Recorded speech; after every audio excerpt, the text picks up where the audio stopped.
Bhushan jewellers, अनमोल रिश्तों के लिए। अध्यापकों के मार्गदर्शन के लिए प्रदेश में 9वीं और 12वीं कक्षाओं के लिए स्कूल खुलेंगे। 21 तारीख से कंटेनमेंट जोन से बाहर रहने वाले इलाकों में स्कूल खोल दिए जाएंगे। स्कूल खोलने के लिए केंद्र सरकार की SOP को फॉलो करना जरूरी होगा। छात्रों को मार्गदर्शन के लिए स्कूलों में 50% ही टीचिंग और नॉन टीचिंग स्टाफ आ सकेगा। इसके लिए छात्रों के अभिभावकों से लिखित कंसेंट भी जरूरी होगा।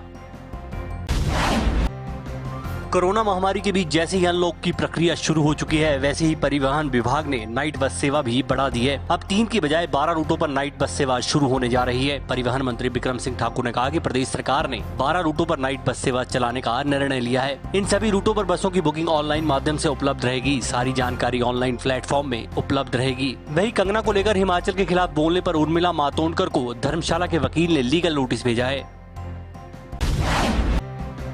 विधानसभा का मानसून सत्र आज खट्टे मीठे अनुभवों के साथ खत्म हो गया। सत्ता पक्ष और विपक्ष ने सदन में उठे सवालों बवालों पर मतभेद दूर करने की बात कही। विधानसभा अध्यक्ष परमार ने कहा कि विपरीत परिस्थितियों में हुआ सत्र हमेशा याद रखा जाएगा। इस साल की अब तक 25 बैठकें हो चुकी हैं। सत्र में प्रश्नकाल के दौरान तारांकित 434 सवाल लिए गए, जबकि 223 अतारांकित सवाल रहे। नियम 67 के तहत पहली बार चर्चा हुई है और सत्र में 12 विधेयक पारित किए गए। नियम 124 के तहत 9 प्रस्ताव लाए गए, जिसके बाद सदन की कार्रवाई अनिश्चितकाल के लिए स्थगित कर दी गई।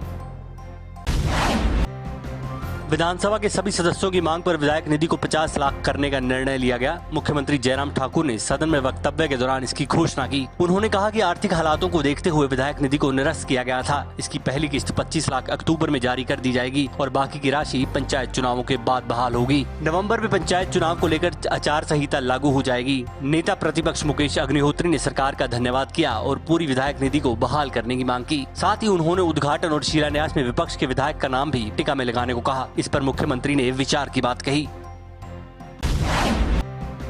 हिमाचल प्रदेश करुणामूलक संघ ने मांगों को लेकर विधानसभा का घेराव किया। उन्होंने सरकार से शीघ्र अनुकंपा के आधार पर दी जाने वाली नौकरियों में आय सीमा को हटाने की मांग की। वन टाइम सेटलमेंट के माध्यम से लंबित करुणामूलक के मामलों का निपटारा करने को कहा। संघ ने कहा कि 15 साल से आवेदन किए हुए लोगों को अभी तक नौकरियां नहीं मिली। साथ ही 5% कोटे की शर्त हटाई जाए, जिससे आश्रितों के परिवारों को मदद मिल सके।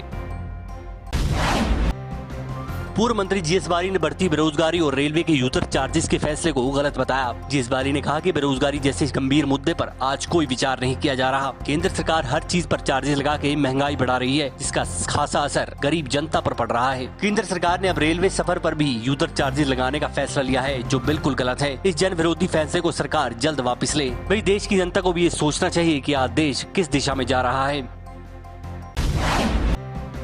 प्रदेश में कोरोना से मृतकों का आंकड़ा लगातार बढ़ रहा है। पिछली रात से शुक्रवार शाम तक प्रदेश में 10 मौतें हो चुकी हैं। प्रदेश में मृतकों का आंकड़ा 106 हो चुका है। शुक्रवार शाम तक प्रदेश में 172 नए मामले कोरोना के सामने आए हैं। प्रदेश में अब कुल आंकड़ा 11,362 हो चुका है, जिनमें 4,228 मामले अभी भी एक्टिव हैं। वहीं प्रदेश की जनता भी अब कोरोना के चलते सहमी हुई है। सरकार ने केंद्र की गाइडलाइंस के बाद प्रदेश को खोलना शुरू कर दिया है। हालांकि आम जनता अभी तक प्रदेश में जैसी सुविधाएं मिल रही थी, वैसी ही सुविधाएं देने की बात कर रही है। शिमला में एक कार हादसे का शिकार हो गई। हादसे में कार 300 मीटर गहरी खाई में जा गिरी, जिसमें 4 युवकों की मौके पर मौत हो गई। हादसे में मारे गए युवकों की उम्र 30 से 35 साल के बीच बताई जा रही है। ये हादसा छोटा शिमला क्षेत्र के तहत कोट गोह में पेश आया है। शवों को पोस्टमार्टम कर परिवार वालों को सौंप दिए जाएंगे। वहीं कुल्लू में जमीनी विवाद के चलते 16 साल के नाबालिग को गोली मार दी गई। आरोपी मौके से फरार है और मामला दर्ज हो चुका है। प्रधानमंत्री मोदी की सिफारिश पर राष्ट्रपति रामनाथ कोविंद ने केंद्रीय मंत्री हरसिमरत कौर बादल का इस्तीफा मंजूर किया। उनकी जगह कृषि मंत्री नरेंद्र तोमर को खाद्य प्रसंस्करण मंत्रालय का अतिरिक्त प्रभार दिया गया। संसद में लाए गए कृषि संबंधित 3 विधेयकों के विरोध में हरसिमरत कौर ने गुरुवार को अपना इस्तीफा दिया था। उन्होंने कहा था कि मैंने किसान विरोधी अध्यादेशों और कानून के विरोध में मंत्रिमंडल का इस्तीफा दिया है। किसानों के साथ उनकी बेटी और बहन के रूप में हमेशा खड़े रहेंगे।